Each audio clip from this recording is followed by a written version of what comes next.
So today I want to talk about loneliness. So when I talk about loneliness, I want to talk about it separate from isolation. So when I talk about isolation, I mean kind of where you find yourself alone. So somebody who is aging, living in an apartment on themselves, or somebody who might be even young, living in an apartment, or like a single parent or sole provider, these sort of things, that's isolated and has no one around them sort of thing, as opposed to loneliness, which is where we can be in a relationship, we can be in a family, we can be in an organisation, we can be involved or around people or in a community or an environment like this, but we feel lonely. We have no one that we can actually talk to, or a confidant, or someone that we connect with, sort of thing. So we're kind of disconnected from our environment, and that makes us feel lonely, even though there's people around us. So this is shown to be one of the really big causes of a lot of underlying mental health and depression, and a lot of our kind of mental anguish is the fact that we are isolated, or we feel isolated, and we are lonely. So even when I think back to being a teenager, I was at the cinemas watching a movie which involved a couple of firefighters, and they were involved in this burning house trying to put it out, and they went inside to try and rescue somebody. And as they were going through, the lead firefighter fell through the floor because obviously the heat or the fire had kind of incinerated the floor enough that it was no longer able to bear weight, so he fell through, and the other firefighter grabbed him to stop him from falling. And he sort of looked at him and he said, "If you go, we go." And that kind of, in that situation, would have given the guy who'd fallen through the floor a bit of confidence, because he knows he's not alone. And when we're in these survival situations or we're under adversity, we don't want to think that we are alone. We want somebody to, or we want to feel like we've got somebody to help us, somebody that can help us solve that problem, somebody that can help us get a way out if we need to. It's just that safety in numbers feeling that we have when it comes to being surrounded by people. And this obviously goes back to some of our primitive survival, where if we were outcast, or we were on our own, or we were isolated or cut off from the tribe or a group or anything like that, and we're out on the savannah on our own, we become part of the food chain. And then even thinking back to some of my experiences when I was younger, I was doing a night dive and we're going along, and I was with a couple of adults, and I was by far the youngest, because I think I was around about 16 at the time, and I was running low on air. And we came to the surface, and I sort of advised them that I'd run low on air and I needed to surface swim back. Against my better judgment, they decided that they had enough air and could swim on the bottom, and they just sort of said, just follow our silent lights as we go. And even at that stage I knew that was a bad idea, because if they went too deep I'd lose the silent light. So we started swimming back.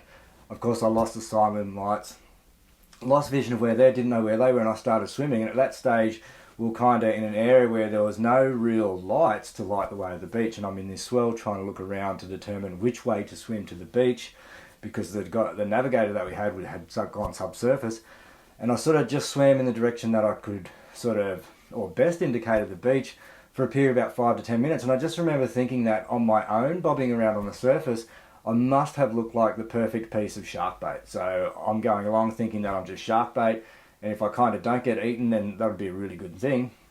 But before too long they surfaced, because they'd run out of air as well, and then I swam over to them, sort of thing, and then swam a bit further, seen some lights, and returned to the shore.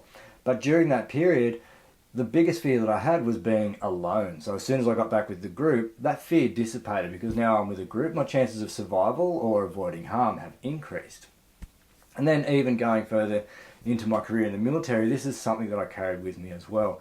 So every time we do something, I always felt like I'd think about, how would I support somebody if something happened? If they found themselves isolated, how would I go there so that they thought they had a better chance, or I help them have a better chance, or gave hope to that situation that the two of us might be able to get out of it? Because if it was something that one person couldn't solve, maybe two of us could solve. And that, as it turns out, that never really happened, but it was something that I thought about a lot. And in the military we even have calls for these sort of things. So if you're going to go, you call for someone to come with you. If you're in support, you call that you're with them. And then when I went into racing for the Iditarod, it's something that I look at there. So I've spoken previously about sort of going over the pass in the Alaskan range in really poor conditions. So there was a blizzard, it was really cold, and I wasn't too sure how I'd go because I'd never been there, and I was with another race, and we decided that we'd go together, because again, if there's two of us and we get into a problem, hopefully we can use each other to solve that problem. Hopefully one of us has the answer, or one of us can go for help if things get really, really poor. So it increases our feeling of comfort, our feeling of safety, or the feelings that we have around survival. Okay, and although not all of us find ourselves in these situations, they're the primitive drivers that drive us to want to belong to groups, or they drive this sort of fear around loneliness. So when we look at this in the context of our current living, we find that a lot of people are reporting loneliness, but they're actually within a group. So they're within a household, or they're within a relationship, or they're with other people. But now we have all these other factors involved in our lives. We have these virtual worlds where people are spending all their time online with virtual people, but spending less time with the people they're actually with, okay? And although there are some positives around having virtual social groups, it's not the same as having face-to-face or personal interactions, because these same feelings and fears around being isolated are driving some of this loneliness. And then when we look at the actual data and the research on loneliness, there's indicators that people that report being lonely are 3 times more likely to contract a virus that's going around. Okay, people that are lonely are 3 times more likely to die of all-cause mortality. And even when they looked at some of the rat research, rats that have been isolated or lonely were 84 times more likely to develop breast cancer. So obviously there's female rats, and like a lot of you, I didn't even know that they could get breast cancer, but it turns out they can.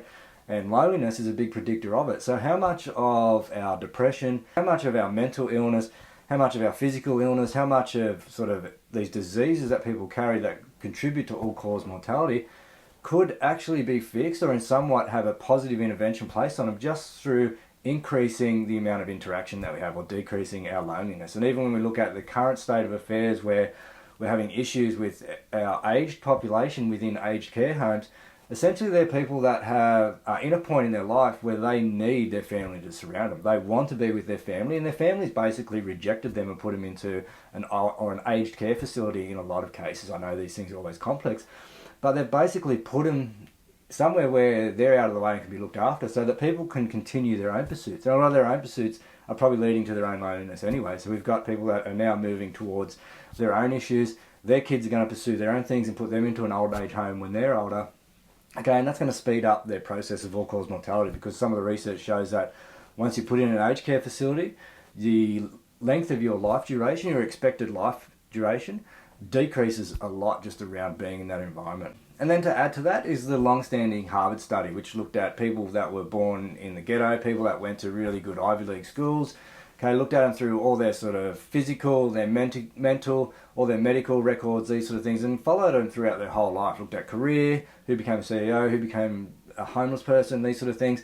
And what they found was the only real factor that correlated or had a really strong relationship with happiness, with a long and healthy life, was their social interactions. So those that were in or had strong social interactions through school, high school, moved into a workplace where they had strong social interactions, had strong relationships at home and with family, and then post-career they went into other groups where they were still maintaining these strong social connections. So when we think about loneliness, it's not so much about isolation, it's more about the actual connection that we have to the people around us, and not just within our house.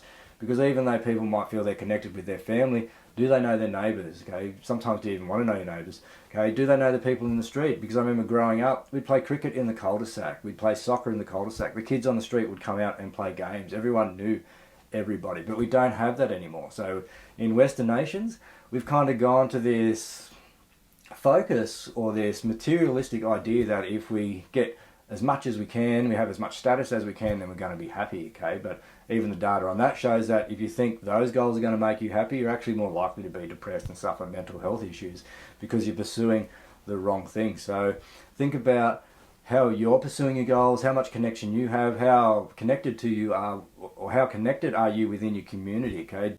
Do you feel like you have really good social support? So the more connected we are, the more resources that we have, and the less of these issues that we're going to have around loneliness. And then when we do find ourselves in real trouble, the people around us can offer us resources and support to increase our threshold or our ability to cope. So if you really want to move the needle on your mental health or your mental strength, then start to look at the connections, okay? If you're sitting at home on social media all night, you watch this and another 15 videos and you're not talking to your partner, okay, maybe you need to think about these little things or getting that connection going again, because that ultimately could be the biggest source of your problem. So I hope that gives you something to think about.